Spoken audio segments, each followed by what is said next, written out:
maintenant le président Tirane qui s'approche à son tour des micros et va prononcer cette proclamation d'indépendance en Malaisie. Ini gouvernement da Republik Malagasy noho izany miantomboka amin'ny daty ty fanambarana ity Republik Malagasy dia miakatra ho eo amin'ny fahaleovantena.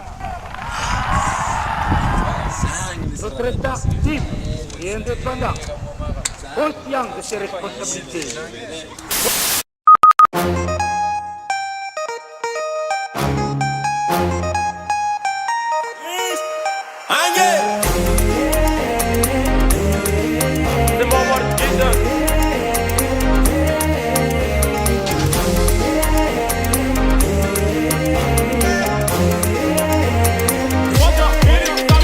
Safari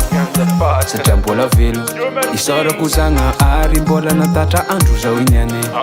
karakory mavale iny le tianao kotoakany ako le betsa sy romorange amle tegny ilainao osalege obasesa afangarone ave otekaleko akoromba zegny loko Afrika io ninenine tsy ufa ate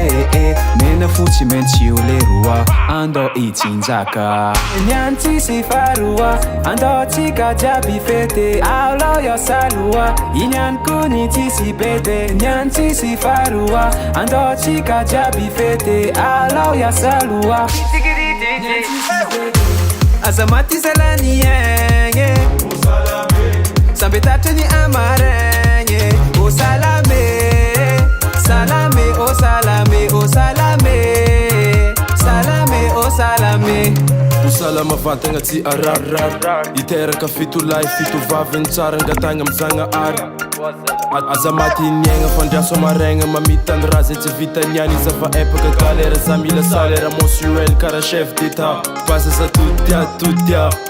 pagnarao quando romborombo betsa mambola mpignaza commence efa 10 na tsaratsara korinanynareo inovovanareo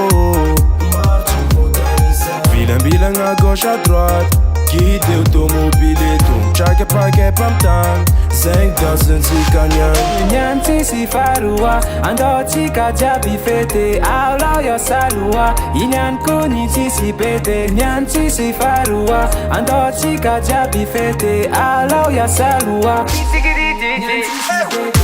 azamaty salanienge sambe tatrany amaregny